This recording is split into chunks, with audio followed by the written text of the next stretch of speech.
Hey there, tubers. Today's video is going to be on the 200-hour service for a CT 5555 tractor.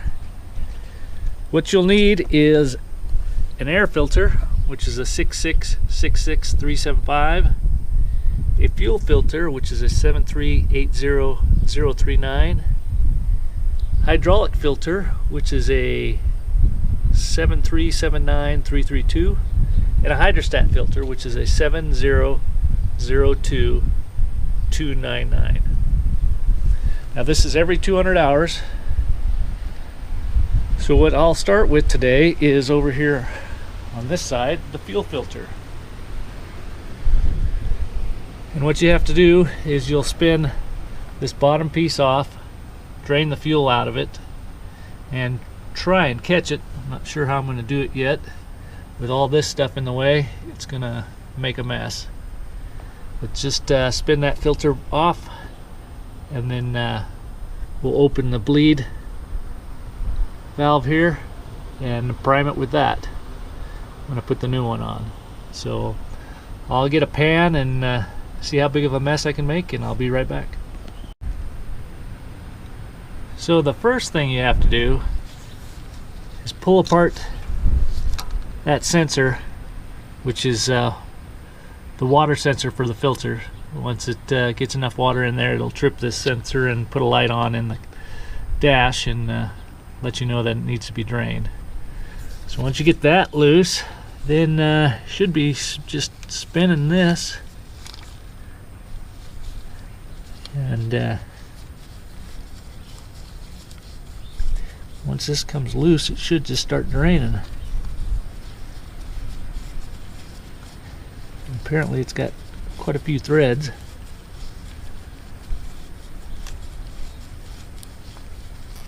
Quite a few. Huh. Alright then.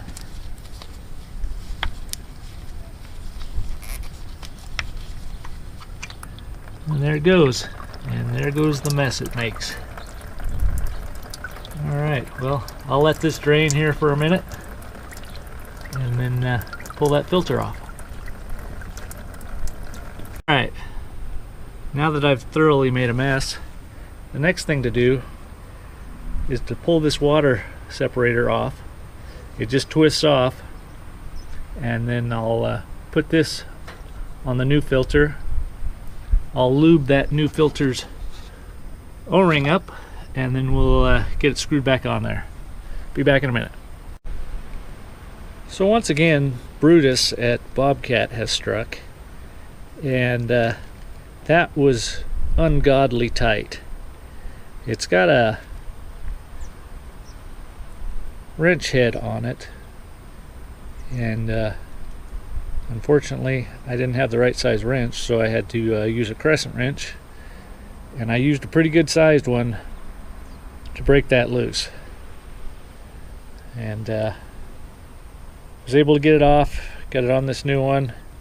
It does have an O-ring, so I oiled up that O-ring and the top one on this, and now we'll just spin it back on there, put the sensor back in, and get it filled back up.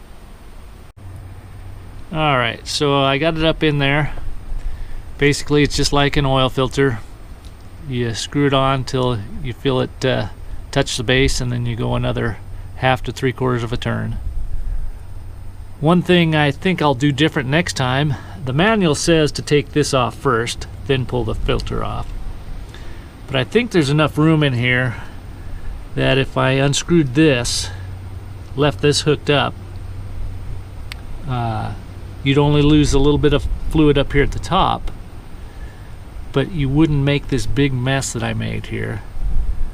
And if you could get it out, take the filter over and then dump it into your pan upside down and then pull all this off, I think it would save a lot of undue mess, which I now have to clean up. So I got this all tightened up. I'm going to plug this back in here. I'll break this loose. This is a 10mm. Open that up, and I'll start priming it with this, and we'll get it all filled back up. And once it starts bleeding out of this, we'll seal it back off, and the filter should be done. Well, I got that all filled back up. Once again, this is not a clean process. Pumping on that, you always get a little air with fuel the entire time this thing's filling, and it's not a steady stream till it's full. So unless you get a rag or something under here to try and catch it all, it's still gonna make a mess. But that should be good to go, and I'll move on to the hydraulic filter. Alright, so down here on the hydraulic filter, it's just spin on, so spin it off, but you will lose quite a bit of hydraulic oil in the process, so you got to be try and be quick on it,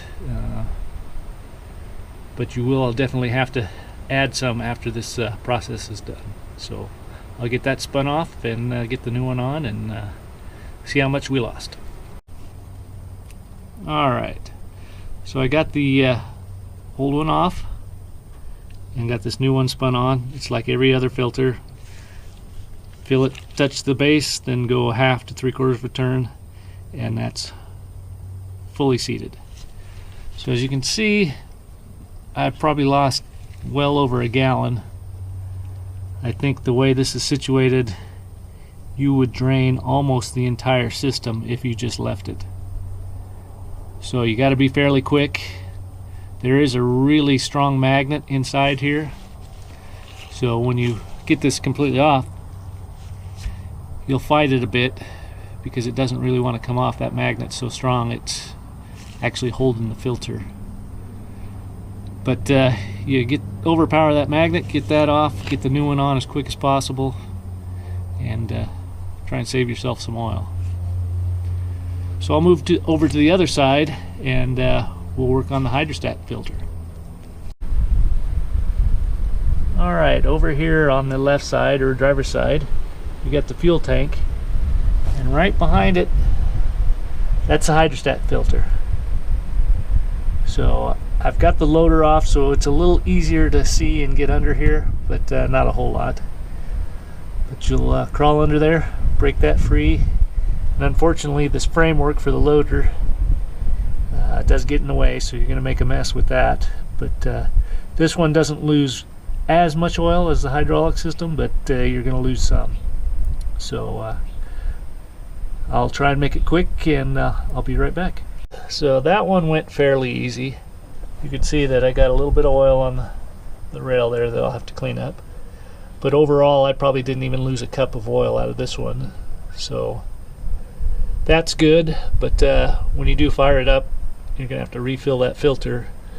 So your hydraulic and hydrostat filters are definitely going to take some oil along with what you lose. So I don't remember what the last time, how much I had to put in, but I'll let you know, kind of a ballpark here when I get to filling. Alright, so back here at the back of the tractor, this is where you check your hydraulic level, right here. And this has got 2 notches on it, a low and a full.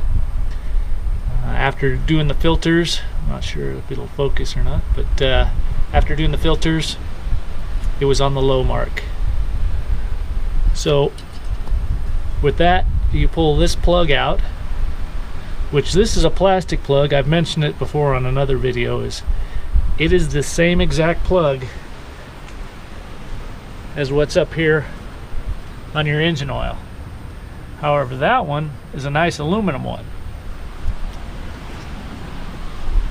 This one back here is plastic, and if you're not careful, you can easily cross thread that.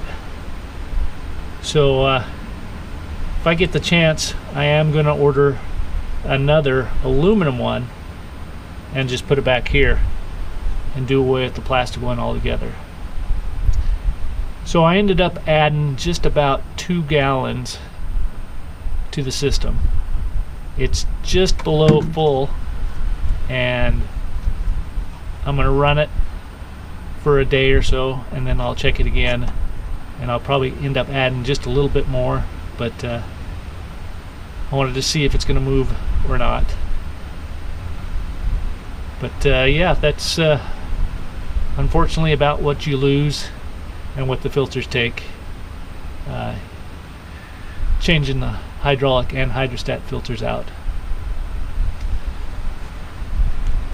So I saved the hardest filter for last, which is here at the air filter.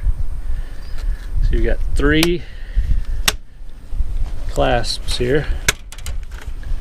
Pop those all off, and voila, a nice filthy air filter. Definitely due to be changed, so I'll get that swapped out real quick. And this tractor does not have a pre-filter or an inner filter on it, so got to be careful. It's a little windy today, so I'm going to try and not get any of this dust inside as I do this. But we'll get that swapped out. Be right back.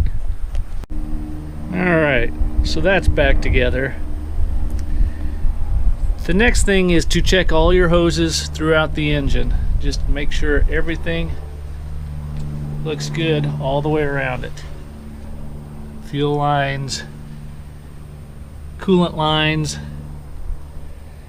and basically just an overall view of the whole tractor, hydraulic lines, and so on. So you just go around the whole thing, check all that stuff out, which should be on your daily inspection anyway.